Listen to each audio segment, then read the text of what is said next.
प्रकृति ने भारतवर्ष को बहुत कुछ दिया है।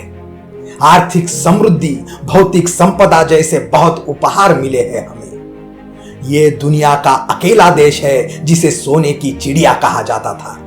यही कारण रहा कि विदेशी शासक और आक्रमणकारी यहां पर आते रहे और इस हिंदुस्तान के धन वैभव को लूटते रहे। लेकिन हर बार उनके मंसूबों को जवाब देने के लिए इस भारत भूमि ने वीर सपूतों को जन्म दिया। उनमें से एक है लोकमान्य बाल गंगाधर तिलक। तिलक जी के बारे में मैं आपसे वर्तमान में बात करूंगा, क्योंकि युग पुरुष अतीत नहीं बनते।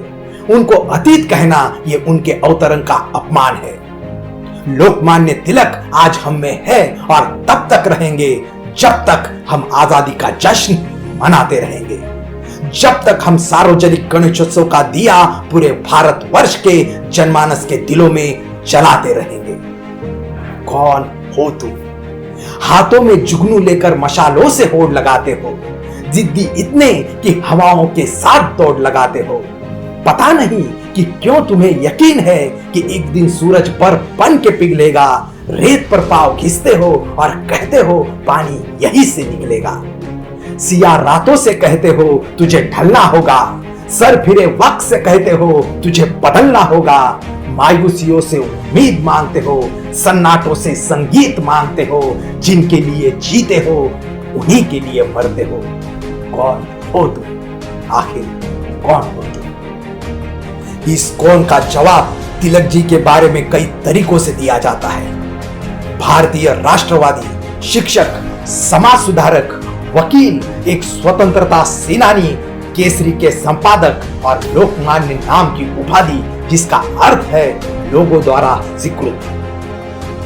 तिलक जी ने जनमानस में सांस्कृतिक चेतना जगाने, अंग्रेजों के खिलाफ संदेश देने और लोगों को एकजुट करने के लिए सार्वजनिक गणेशोत्सव की शुरुआत की। नमस्कार दोस्तों, मैं महेश कुराड़े आज का ये श्री गणेश जी के ऊपर आधारित एपिसोड पूरी तरह लोकमान्य तिलक जी को समर्पित करता हूं। श्री गणेश चतुर्थी उत्सव सन 1630 से 1680 के दौरान मराठा साम्राज्य के संस्थापक छत्रपति शिवाजी महाराज जी ने शुरू किया। पेशवाओं के अंत के बाद यह एक पारिवारिक उत्सव बनकर रह गया। भाऊ साहेब रंगारी, गणपतराव घोटावड़ेकर और खाजगी वाले इन तीनों ने मिलकर 1892 में सार्वजनिक गणेशोत्सव की शुरुआत की। इसका संदर्भ 26 सितंबर 1893 के केसरी में लोकमान्य तिलक जी द्वारा लिखित लेख में मिलता है। लेकिन इस गणेशोत्सव को सही दिशा देने, आंदोलन के रूप में खड़ा करने का काम तिलक जी ने किया।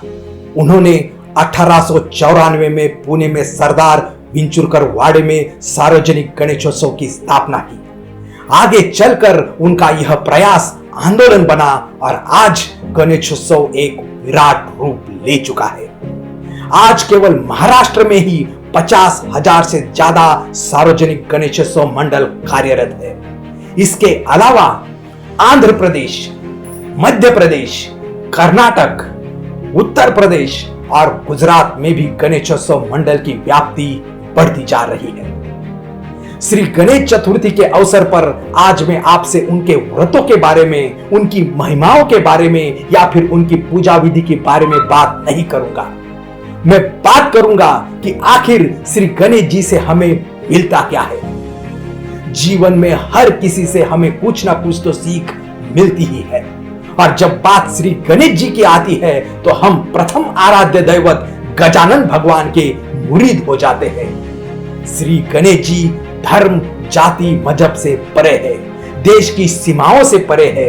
ऐसे श्री गणेश जी से हमें पहली सीख मिलती है, वो है माता पिता की सेवा।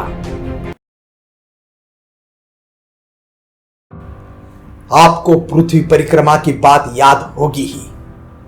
जब पृथ्वी परिक्रमा की बात आई तो गणेश जी ने अपने माता पिता के यानी शिव शंकर और पार्वती की 3 परिक्रमाएं की और कहा कि जन्म धारण करने वाली प्रत्येक संतान के लिए माता पिता पृथ्वी ही नहीं बल्कि त्रिलोक समान होते हैं।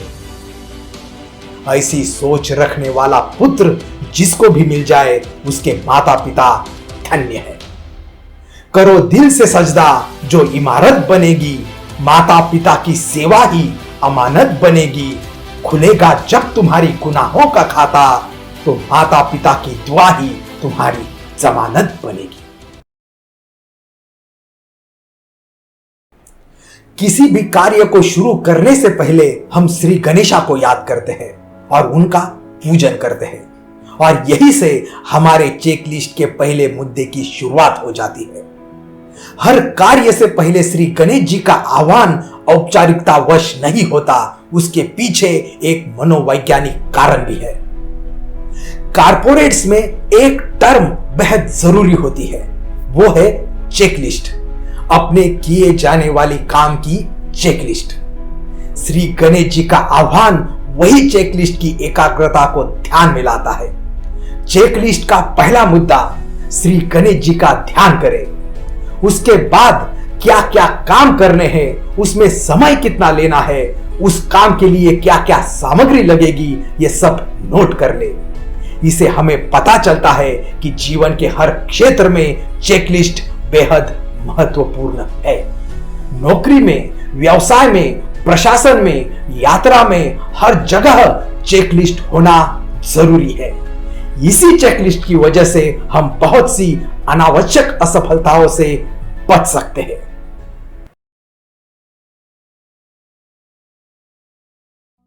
आज मैं आपसे एक सवाल पूछता हूं, इसका जवाब पूरी सच्चाई के साथ आपको खुद को, अपने मन को ही देना है।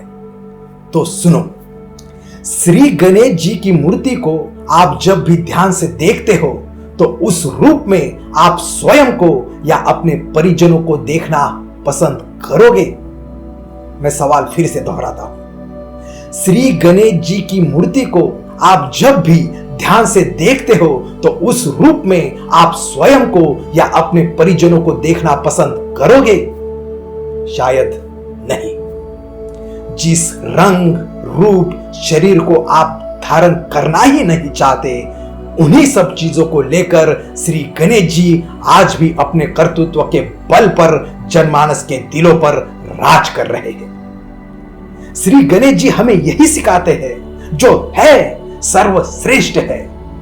ईश्वर ने जो रंग, रूप, वर्ण दिया है वो आपके हाथ में नहीं होता है, लेकिन जिंदगी में जीत के लिए जो जीत चाहिए वो आपके अंदर होती है।